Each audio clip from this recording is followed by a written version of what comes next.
Capítulo 9. Esta mañana Vanessa empezó a hablar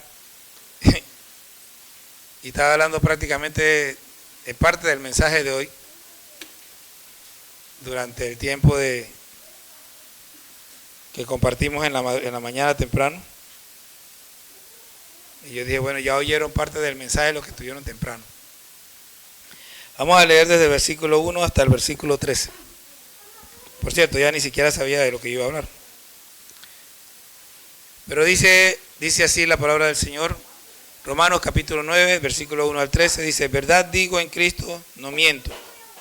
Y mi conciencia me da testimonio en el Espíritu Santo, que tengo gran tristeza y continuo dolor en mi corazón, porque deseara yo mismo ser anatema, separado de Cristo, por amor a mis hermanos, los que son mis parientes según la carne, que son israelitas, de los cuales son la adopción, la gloria, el pacto, la promulgación de la ley, el culto y las promesas, de quienes son los patriarcas y de los cuales según la carne vino Cristo, el cual es Dios sobre todas las cosas, bendito por los siglos. Amén.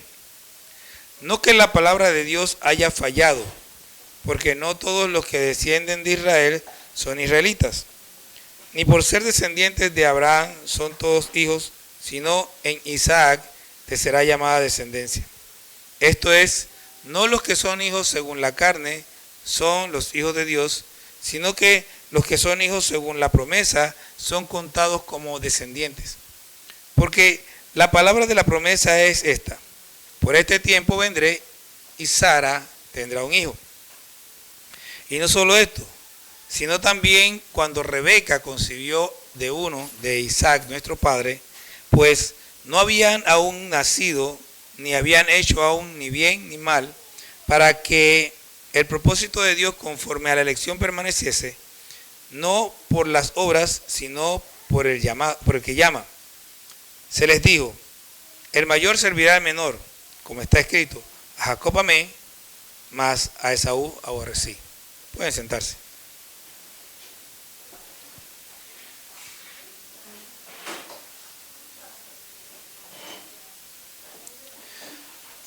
Hace rato que no les menciono el título del mensaje. Este mensaje se llama "Es porque Dios tuvo misericordia".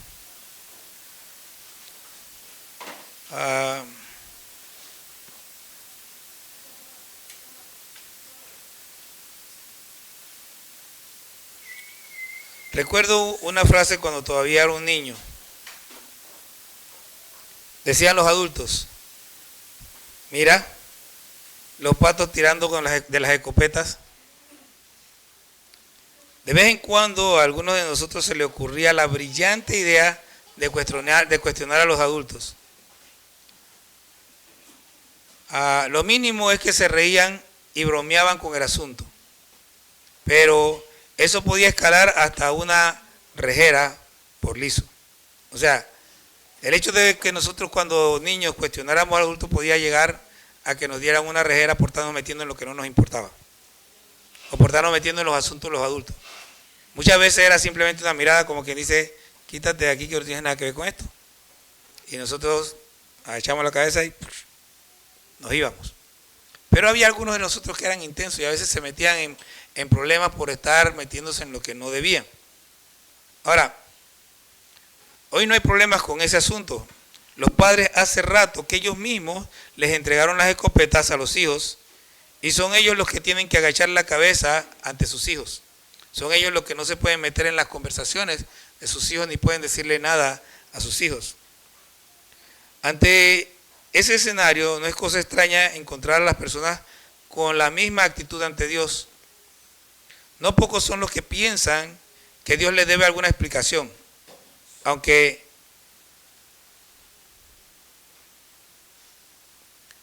no es el tema de hoy, pues, y lo vamos a tocar así por encima. La pregunta sería: ¿podemos cuestionar a Dios? Sin embargo, yo quiero resaltar el amor y la misericordia de Dios para con nosotros. También creo que este capítulo que vamos a leer hoy deja bien claro que la salvación no depende, nunca ha dependido y nunca dependerá de nosotros. Creo que Una buena pregunta para hacer hoy ¿es usted salvo? ¿O está seguro de su salvación? Y si la respuesta es sí, ¿por qué? ¿Por qué está seguro de su salvación? ¿Por qué sabe que es salvo? Si usted no responde un sí, sí y porque Cristo me salvó o Dios me salvó, entonces usted está en problemas. Preste atención a lo que vamos a hablar en este tiempo. Pablo hace una pausa. Él viene hablando de una serie de cosas, habla de la seguridad de nuestra salvación en el capítulo 8 que ya vimos, y en el capítulo 9, y desde el capítulo 9 hasta el versículo 11, él hace una pausa para hablar de Israel, para enfocarse en Israel, pero lo que él dice nos toca a nosotros de manera indirecta y en muchas formas nos toca también de manera directa. Y es que no hay manera de que nosotros nos salgamos de esta ecuación porque Pablo nos toca y nos menciona muchas veces. Entonces, lo primero que él dice que él se entristece, dice, en verdad digo en Cristo, no miento y mi conciencia me da testimonio del Espíritu Santo que tengo gran tristeza y continuo dolor en mi corazón, porque deseara yo mismo ser anatema, separado de Cristo, por amor a mis hermanos, los que son mis parientes según la carne. Pablo sabía que no había forma de que Cristo lo condenara a él para salvar a su pueblo. Pero Pablo dice, con todo gusto yo entraría en la condenación con tal de que ellos fueran salvos. Era tanto el amor de Pablo por su pueblo, y él no está hablando aquí de manera retórica, era lo que él sentía. La palabra anatema es maldito, es excluido. Desearía yo mismo ser maldito, ser separado de Cristo, con tal de que ellos se salvaran, dice Pablo.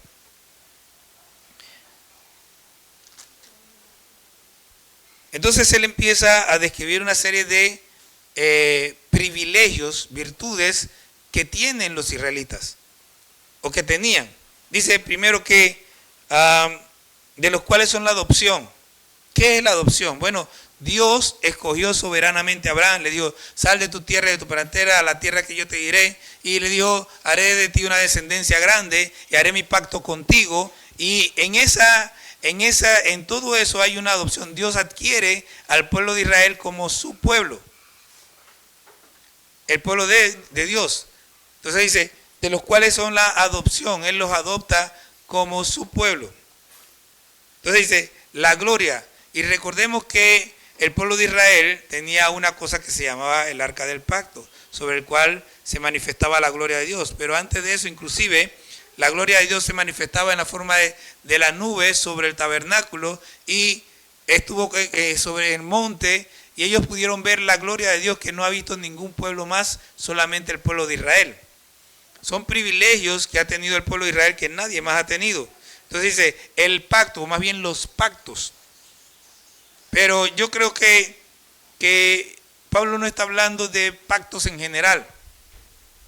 Él está hablando de aquel pacto que ocurrió en el monte Sinaí, donde dice que Moisés roció la sangre sobre todo el pueblo, que es el pacto donde él adquiere a Israel como pueblo, donde ellos dicen, haremos todo lo que tú digas, y ellos hacen pacto con Dios.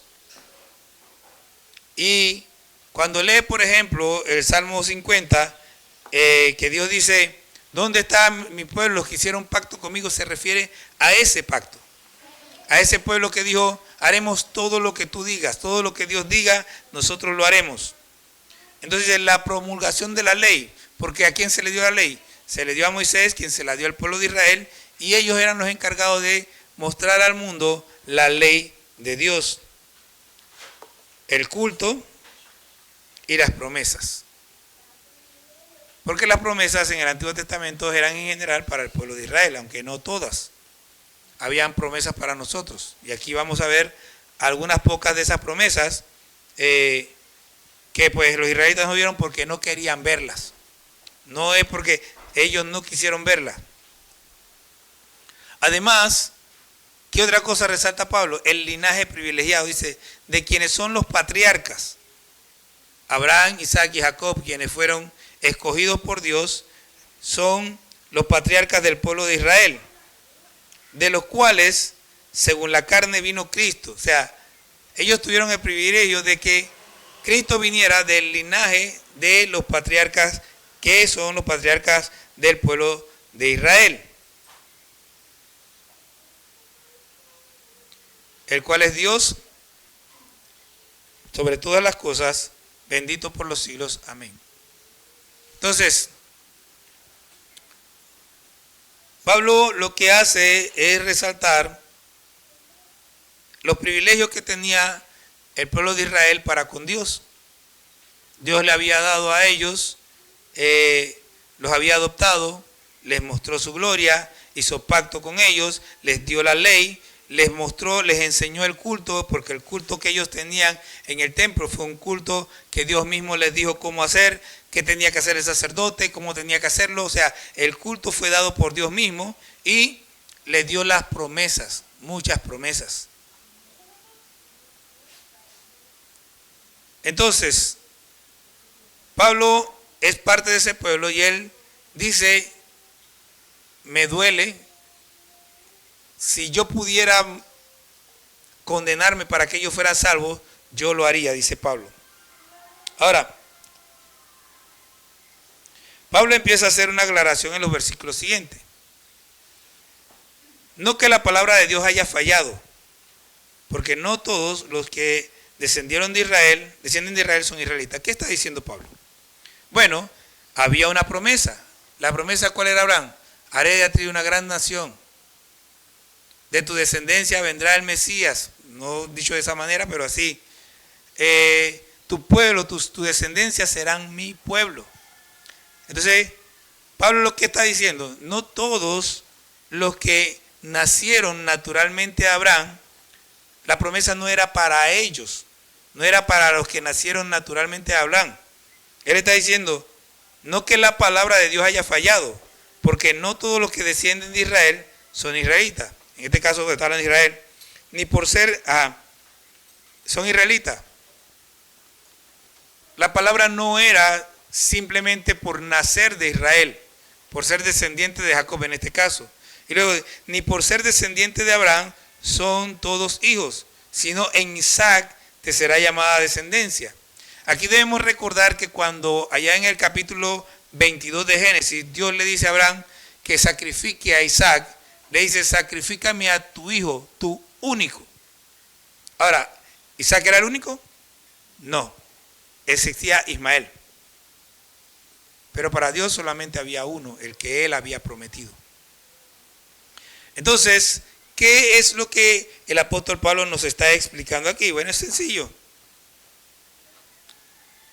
Que los hijos, o sea, dice, ni por ser descendiente de Abraham son todos hijos, sino en Isaac te será llamada descendencia. Versículo 8, esto es, no los que son hijos según la carne son los hijos de Dios, sino que los que son hijos según la promesa son contados como descendientes. O sea, no es porque nacieron de Abraham, es porque cumplen con los requisitos de la promesa, porque son parte de lo que Dios prometió, son los que descienden de Abraham por medio de la promesa. Entonces, el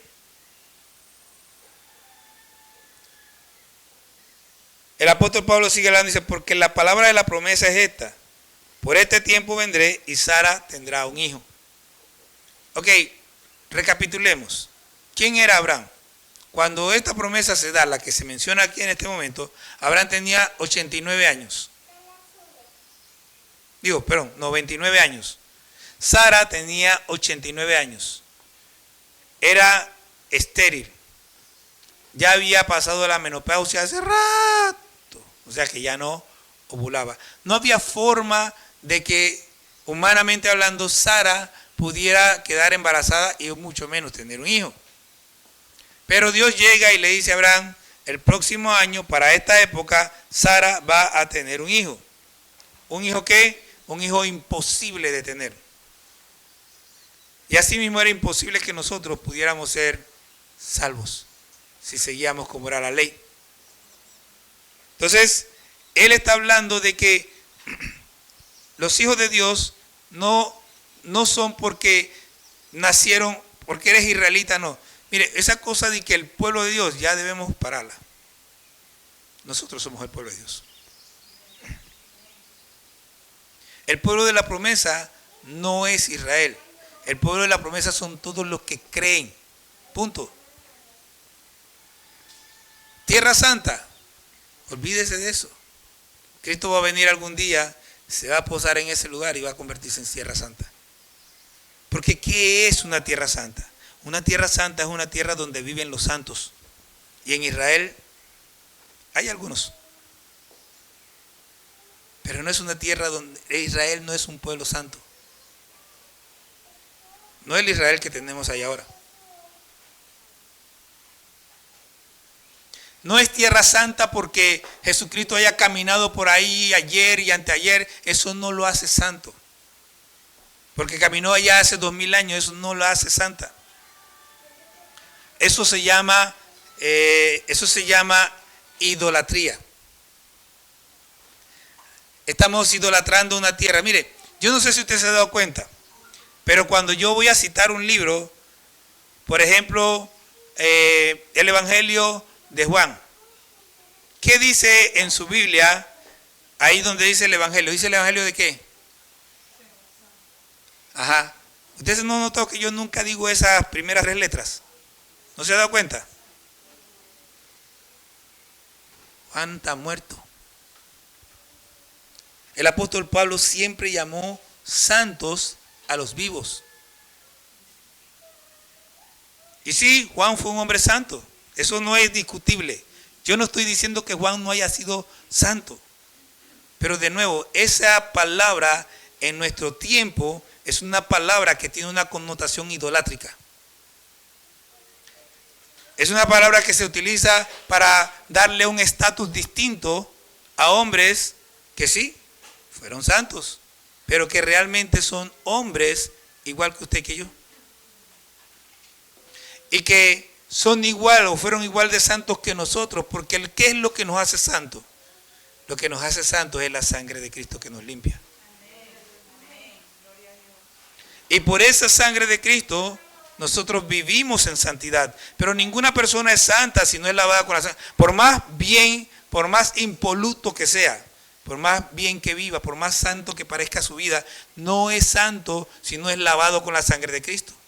Yo no sé si existe algo así, pero si existiera, no sería santo. Porque la santidad viene por recibir a Cristo como Señor y Salvador en nuestras vidas. No hay otra cosa.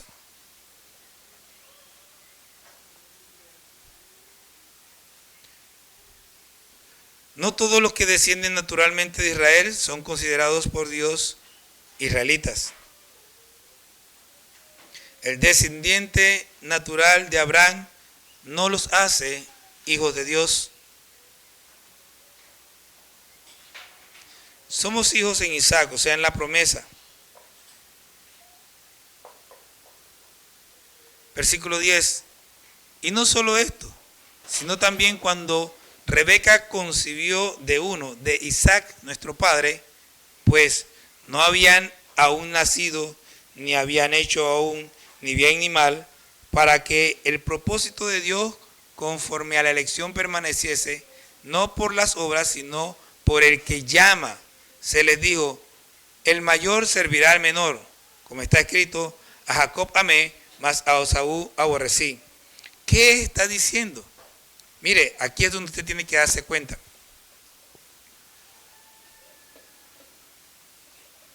Dice que ellos no habían hecho ni bien ni mal, cuando Dios ya había dicho que amó a Jacob y aborreció a Esaú. Porque la salvación no tiene nada que ver con nada que usted haga. Ni siquiera con que usted reciba a Cristo como Señor y Salvador. Usted recibe a Cristo como Señor y Salvador porque Dios lo escogió, porque Dios lo eligió. Dice el pasaje, para que la elección, para que el propósito de Dios conforme a la elección permaneciese, no por las obras, sino por el que llama. Dios es el que llama, Dios es el que elige. Usted y yo somos salvos porque Dios nos escogió, nos eligió para salvación. No tiene que ver conmigo, no tiene nada que ver conmigo, ni con usted, ni con nadie, sino simple y sencillamente tiene que ver con Dios. Y aquí es donde nosotros tenemos que darle gloria a Dios. Porque Él nos escogió y punto.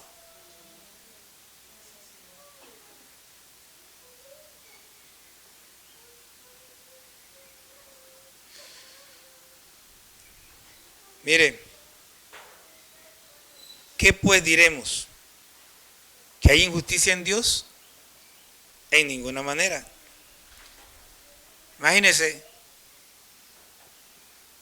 Dios no te escoge porque no quiere y después te condena. ¿Qué diremos? ¿Que hay injusticia en Dios? En ninguna manera. Pues a Moisés dice, tendré misericordia del que yo tenga misericordia y me compadeceré del que yo me compadezca. Así que no depende del que quiere ni del que corre, sino de Dios que tiene misericordia. No depende del que quiere ni del que corre, sino de Dios que tiene misericordia. Porque la Escritura dice a Faraón, para esto mismo te he levantado, para mostrar en ti mi poder y para que mi nombre sea anunciado por toda la tierra. Vea. Y aquí tenemos que tener cuidado con muchas cosas que hacemos. Porque mucha gente anda por ahí buscando poder. Y todo el mundo quiere tener poder. Y bueno, si Dios muestra su poder a través de nosotros, pues está bien. Pero a Faraón le dije, te he elegido para mostrar en ti. ¿Qué quiere decir? Que Dios aplicó su poder a Faraón. Pero ¿qué es lo que Dios aplica a nosotros? ¿Ah? Su misericordia. No se trata de que quiere ni del que corre, sino del que tiene misericordia. Dios aplicó a nosotros su misericordia. Es lo que nosotros tenemos que anhelar siempre, la misericordia y la gracia de Dios sobre nuestras vidas. El poder se puede manifestar porque Dios quisiera a lo mejor manifestar el poder a través de nosotros. Pero lo que nosotros debemos anhelar es siempre estar en esa condición de la misericordia y la gracia de Dios. Dios por su misericordia nos escogió a nosotros para salvación. Lo escogió a usted y me escogió a mí. Por lo menos eso yo creo. Yo creo que usted lo escogió. A mí sí. Entonces, ¿qué diremos? ¿Hay injusticia en Dios que escogió a unos sí y a otros no? No. Yo voy a tener misericordia de que yo quiera tener misericordia, pero ¿cómo así? ¿Cómo que tú tienes misericordia? ¿Quién eres tú para tener misericordia de que tenga misericordia y mostrar tu poder en otros? Entonces nosotros tenemos que entender. Porque Dios, dice el versículo 18, de manera de quien quiere tener misericordia, de quien quiere tiene misericordia, y al que quiere endurecer, endurece. O sea, Dios te escogió a ti y me escogió a mí para mostrar en nosotros su misericordia. Y escogió a Faraón para mostrar en él su poder. Ahora, ¿qué pasa? ¿Qué pasa? Que en este tiempo hay un pocotón de gente que han sido escogidos para que Dios muestre en ellos su poder. Y esos no se van a convertir a Cristo, no importa lo que hagamos. ¿Y qué? ¿Es Dios injusto porque no los escogió a ellos? En ninguna manera, dice Pablo. Pero me dirás, ¿por qué pues inculpa? Porque ¿quién ha resistido a su voluntad? De nuevo, ¿es Dios injusto porque no escogió a fulanito o a sutanito para salvación? Mas antes, oh hombre, ¿quién eres tú para que alterques con Dios? Dirá el vaso de barro al que lo formó, ¿por qué me has hecho así? Mire, una de las cosas que cuesta mucho al hombre en su arrogancia. Hay dos cosas que cuestan mucho al hombre en su arrogancia. La primera es que no quieren tener a Dios porque no quieren darle cuenta a Dios. No quieren tener a alguien a quien ellos le den cuenta de sus obras. Esa es la primera. Y la segunda, que es parte de la arrogancia del ser humano, es, como decía hace un rato, ¿qué yo hago, chiquillo, preguntándole cosas a un adulto o cuestionando a un adulto por sus decisiones? Pero aquí lo que tenemos no es simplemente un adulto. Tenemos al Creador, al que te hizo. ¿Cómo tú le vas a estar preguntando por qué te hizo como te hizo? Él hizo porque Él quiso. Si no quiso, no te hace. Y si te hizo para su propósito, no para el tuyo. Tú ni siquiera sabías que ibas a existir.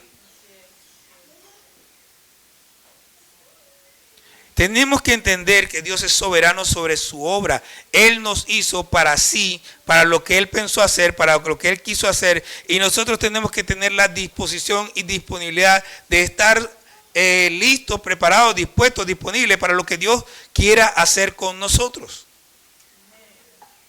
En ese sentido yo meditaba la otra vez y decía, mira, estoy seguro que no es así, pero si Dios me escogió para perdición, aún así yo lo alabaría porque Él es Dios.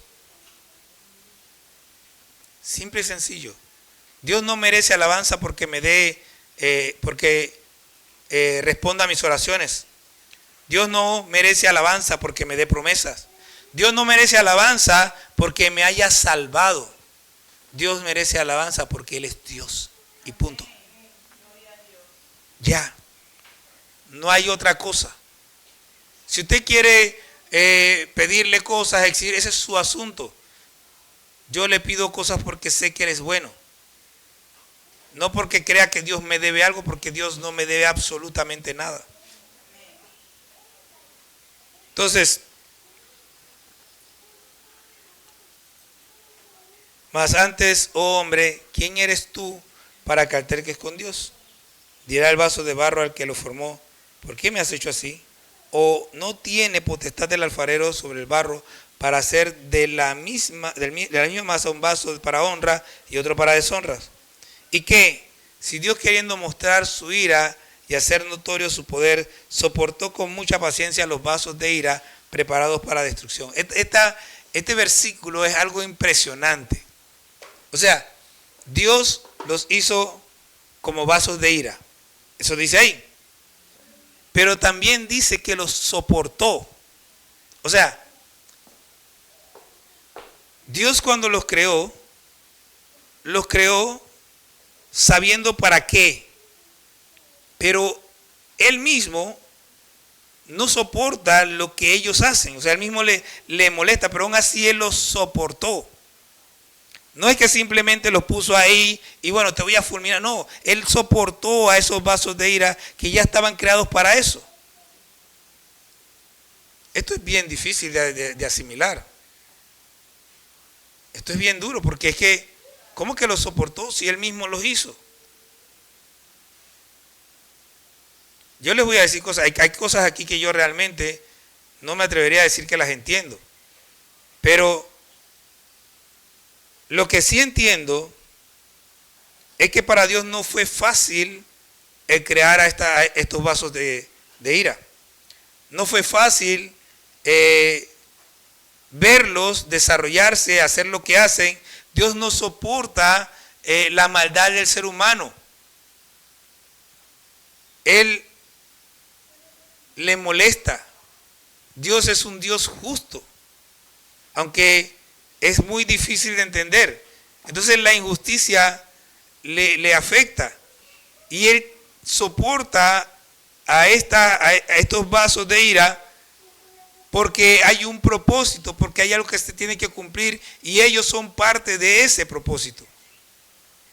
Proverbios 16:4 dice, aún el impío para el día del mal está hecho para Jehová. Y nosotros ya hemos visto cómo aún el elemento de eso sirve a Jehová. Cuando Dios quiere algo, a veces lo manda que sea su propio mensajero. Entonces, no es simplemente que unos son hechos para ira y otros son hechos vasos de misericordia. Dios tiene un plan. Dice, y para hacer notorias las riquezas de su gloria, las mostró para con los vasos de misericordia que Él preparó de antemano para gloria. Aleluya. Para hacer notorias las riquezas de su gloria, las mostró para con los vasos de misericordia. Entonces, cuando Cristo muere en la cruz y resucita, Dios estaba mostrando su misericordia para contigo. Eso si eres vaso de misericordia. Pero si no, si eres vaso de ira, simplemente Dios te tiene ahí con un propósito. Ahora yo confío que todos los que están aquí son vasos de misericordia. Porque Dios ha mostrado en nosotros su misericordia por medio de Jesucristo.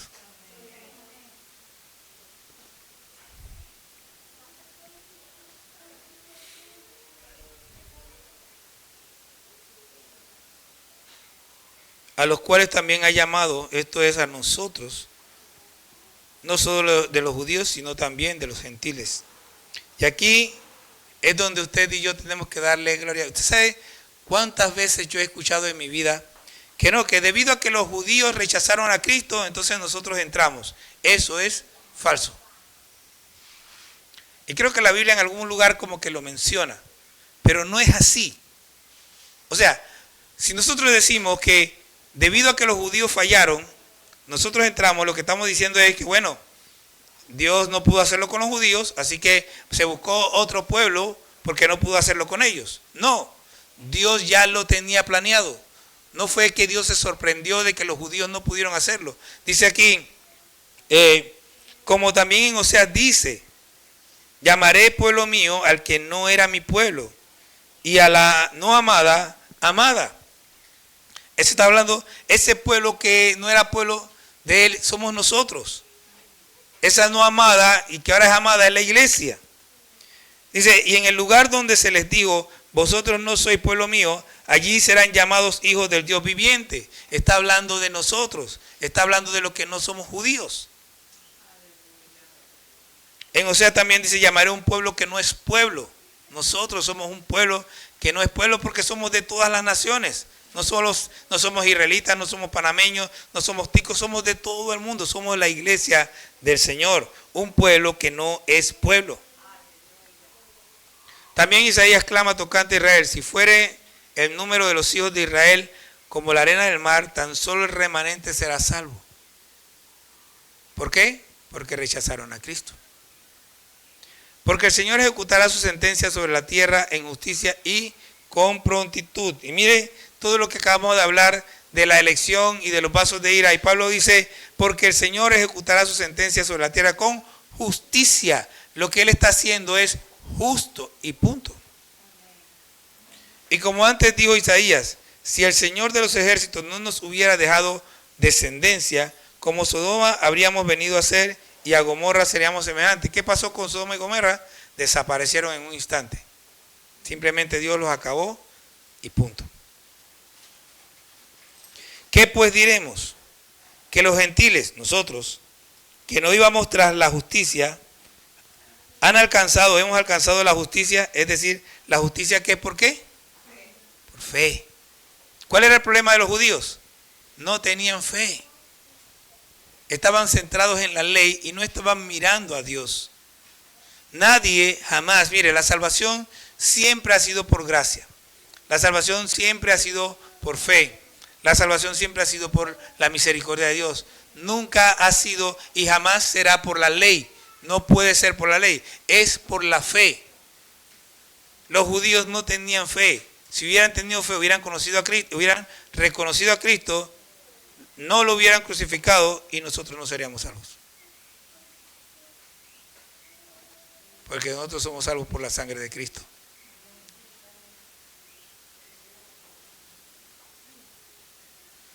Mas Israel, que iba tras una ley de justicia, no la alcanzó. ¿Qué no alcanzó? La justicia. ¿Cuál justicia? La justicia de la ley. La justicia de la ley, que es Cristo. ¿Por qué? Pregunta Pablo. porque iban tras ella no por fe, sino como por obras de la ley. O sea, yo hago esto porque la ley lo dice. No lo hago porque creo en Dios que mandó la ley. No lo hago porque creo que es bueno, lo hago porque la ley lo dice. Usted puede obedecer mecánicamente y eso no lo hace obediente. Déjeme decirle algo.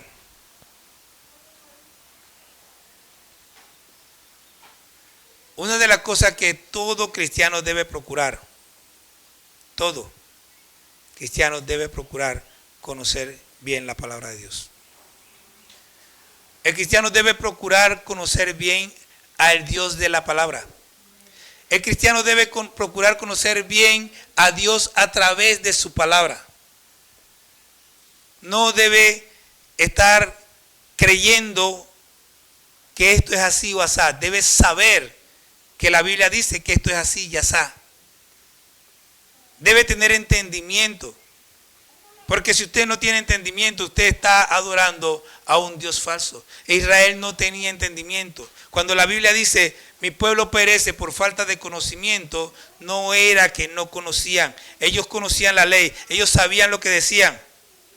Y de nuevo, este es otro versículo citado a media. Porque el versículo termina diciendo, por cuanto rechazaste el conocimiento, yo te separaré o te echaré del sacerdocio. O sea, ellos no quisieron entender, no quisieron conocer, no quisieron saber, como muchos cristianos que no quieren leer la Biblia, como muchos cristianos que no quieren estudiar la Biblia, que no quieren escudriñarla, que quieren que todo les sea fácil. Así usted tiene un problema.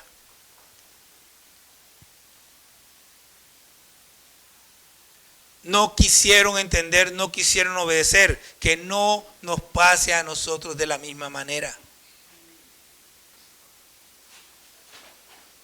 ¿Por qué? Porque iban tras ella no por fe, sino como por obras de la ley, pues tropezaron en la piedra de tropiezo. ¿En quién? Cristo, como está escrito. He aquí pongo en Sión piedra de tropiezo y roca de caída, y el que creyere en él no será avergonzado. En otro lugar dice, el que creyere en él será salvo. No será avergonzado significa que cuando usted se pare delante de Dios no va a tener que agachar la cabeza. Dios lo ha elegido. Mire, yo a veces escucho a otros predicadores bastante seguido y me doy cuenta de lo poco que conozco de la Biblia. Realmente a veces me siento como avergonzado. Pero también escucho a otros predicadores y me doy cuenta que hay algunos que no solo no conocen de la Biblia, no les interesa saber de la Biblia. Porque dicen cada cosa. Pero más allá de conocer o no conocer la Biblia, usted tiene que conocer al Dios de la Biblia. Tiene que buscar, conocer y entender a Dios. Yo he dicho varias veces y repito, la cualidad, la característica de Dios más ignorada es que Dios es celoso. Todo el mundo habla de que Él es santo, de que es soberano, de que es todopoderoso, de que es omnipresente, de que es omnisciente. Algunos saben que es altísimo, otros saben que es eterno. De hecho, hay mucha gente que ya no lo llaman ni Dios, ni Jehová, ni hablan de Cristo. Lo único que dicen es el eterno. Estos han sido judaizados porque esa es una expresión judaizante. Pero al final, todas esas cosas son importantes y tenemos que saber, primero, no solamente que Dios es eso, sino qué significa. Es como cuando yo les digo, ¿qué significa que Dios es todopoderoso? La mayoría de la gente diría, significa que Dios todo lo puede. Pero aunque eso es cierto, no es del todo cierto. Cuando la Biblia dice que Dios es todopoderoso, está diciendo que para Dios no hay nada difícil. Que para Él todo es fácil hacerlo, que no tiene ninguna complicación. Es meterse y saber y entender la clase de Dios que nosotros tenemos, que por cierto no hay ningún otro fuera de Él. Entender cada característica. Cuando dice que Dios es el creador, mire, Dios creó. y Dios ya no está creando cosas nuevas. ¿Puede hacerlo? Sí, sí puede hacerlo, pero no lo está haciendo. Él ya hizo, él dice que en 6 días hizo el mundo y el séptimo descansó, reposó, ya. Su obra está hecha.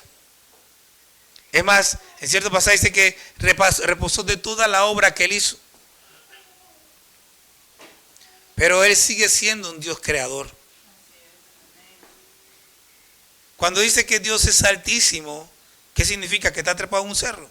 Algunos quieren ir a las montañas, dicen, no, que vamos a orar en la montaña, pero es que usted no lee, porque allá en Primera de Reyes, Acab se enfrenta a los reyes de Moab, de Siria, y los reyes de Siria son vencidos. Eliseo le dice, vas a pelear con los reyes, y va y pelea y los vence. Y ellos se retiran. Entonces los consejeros del rey vienen y le dicen, mira, lo que pasa es que los dioses de ellos son dioses de la montaña, pero vamos a pelear en el valle. Y Dios le dice a Acab, le manda a decir acá, mira, ellos dijeron esto, ahora vamos a mostrarle que yo soy Dios de la montaña y que soy Dios de los valles. Así que vas a pelear el próximo año, prepárate y lo vas a vencer. Pero ¿quién los venció? Los venció Dios, porque Dios le da igual si tú oras en una montaña o si oras en un pozo allá abajo metido. A Él le da igual porque Él está en todas partes. Lo que tú haces, donde quiera que lo haces, ahí Dios está viéndote. Y tienes que saber realmente quién es tu Dios. La razón por la que tú llegas a un lugar como este es porque Dios tiene misericordia. La razón por la que la palabra le llega a toda esta gente es porque Dios tiene misericordia, pero ellos, los que no han venido y los que quizás no vengan nunca, simplemente están despreciando la misericordia de Dios. Y tienen que pagar el precio por eso. Es solo por misericordia. Este capítulo toca un tema en 2 partes. Primero, habla de Israel y su situación ante Dios. Segundo, habla de la iglesia y su situación ante Dios. Así que solo quiero rescatar algunas frases de este capítulo para que comprendamos bien lo que el Señor está diciendo. Primera frase. Israel no alcanzó la justicia de la ley por no seguirla con fe. Présteme atención. Israel no alcanzó la justicia de la ley por no seguirla con fe.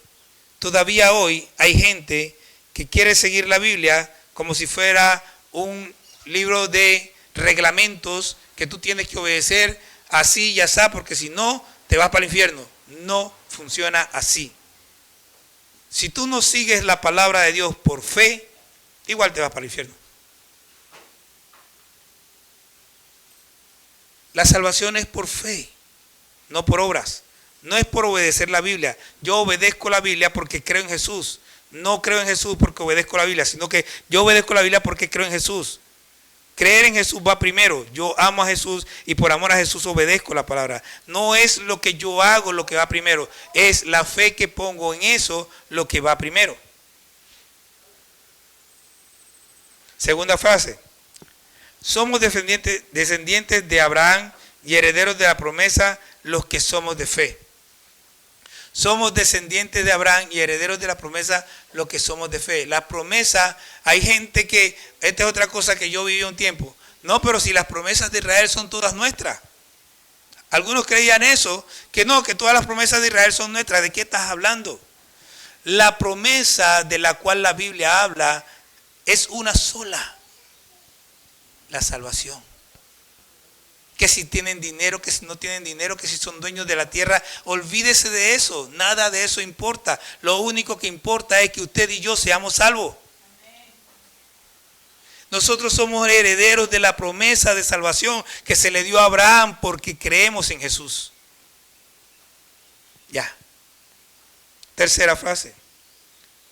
Somos salvos porque Dios soberanamente ha tenido misericordia de nosotros. Nada de lo que yo haga, nada de lo que yo diga, simplemente Dios me miró, me dijo y me escogió. Ya. Piense en un orfanatorio lleno de niños. Y usted es un niño huérfano que espera que alguien lo escoja para vivir, que venga un buen papá y una buena mamá y los escojan para ser parte de su familia. Y usted está ahí con el otro montón de niños y llega Dios y usted está allá al final y Dios lo mira al final y dice, Iván. Y lo escogió de entre todo ese montón, solo porque quiso. Ni siquiera me vio correr, es más, me vio nada más la coronita de la cabeza y dice, ese es el que yo quiero, que apenas se le ve, ese que está allá, que está calvo, ese que quiero. Simplemente porque quiso. Cuarto, no somos una casualidad.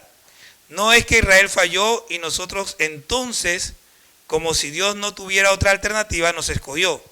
Él ya lo tenía planeado desde el principio. No es que fue y que no, que como dicen por ahí, no, es que como Israel falló. No, no es porque Israel falló.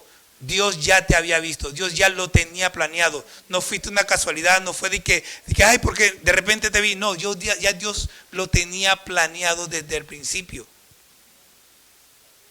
Quinto,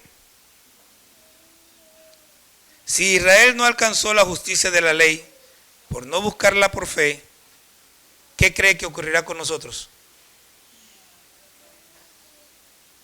Si usted no va a seguir a Cristo por fe, no espere ser salvo. No espere ser levantado. No espere que cuando muera usted vaya a resucitar cuando suene la trompeta.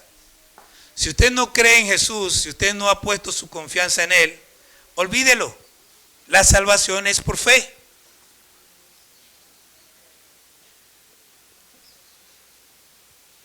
La salvación es por fe.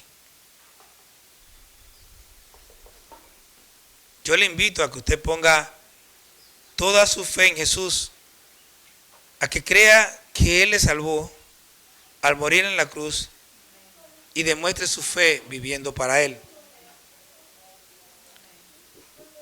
Vea, ¿sabe cuál es el problema de mucha gente?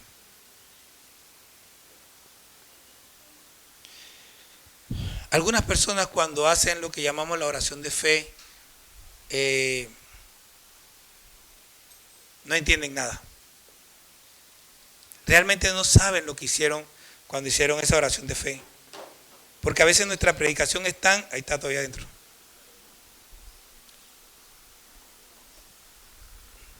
Ahí está, todavía sigue ahí. Bueno.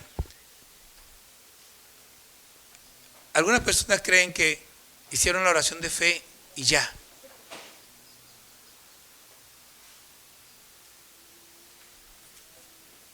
Pero ¿qué pasa?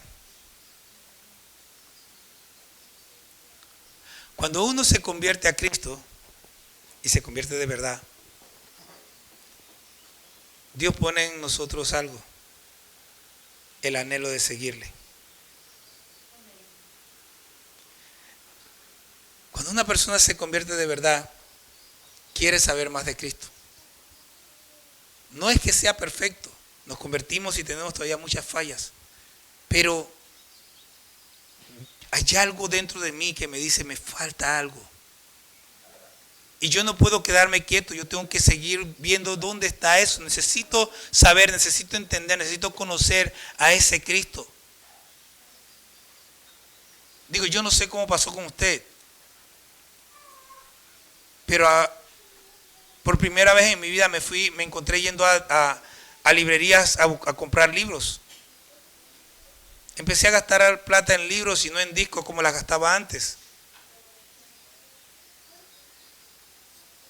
Empecé a leer la Biblia porque yo tenía que saber. Yo tenía que entender quién era, qué era lo que había hecho.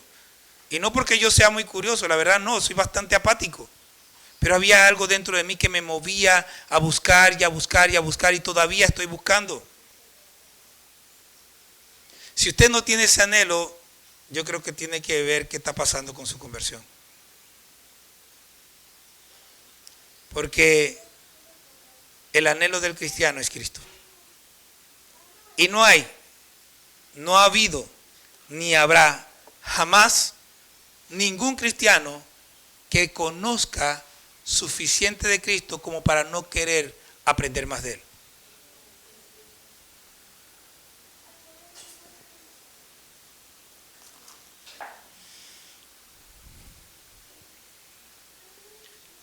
Dios ya hizo su elección. La pregunta es si usted ya hizo la suya. Dios ya abrió la puerta y ya les dio todas las oportunidades y ya puso todo delante de usted. ¿Qué va a hacer usted?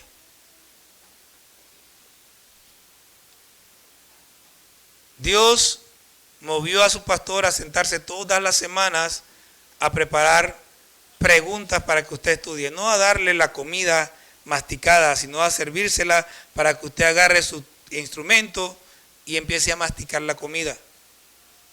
Dios puso a su pastor todos los domingos a sentarlo y a preguntarle para que usted vea cómo puede hacer su estudio, a no quedarse simplemente con las preguntas. ¿Qué va a hacer?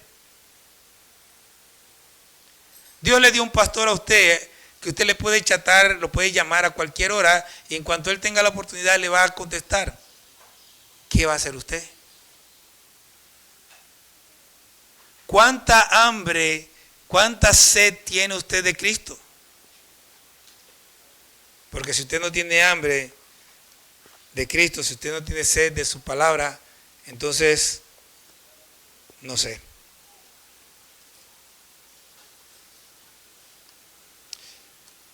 En estos días escuchaba, y ya he escuchado varias veces, la crítica sobre los mensajes muy duros.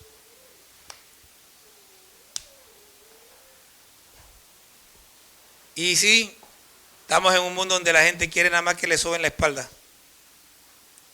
que lo traten con cariño.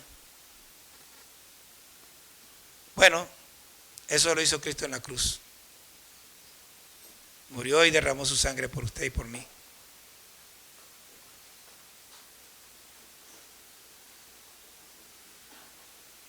Yo solo tengo que decirle a usted algo. Jesucristo dijo, por sus frutos los conoceréis. Examínese, vea honestamente cuáles son sus frutos. Y usted va a saber realmente si está valorando o no el sacrificio de Cristo.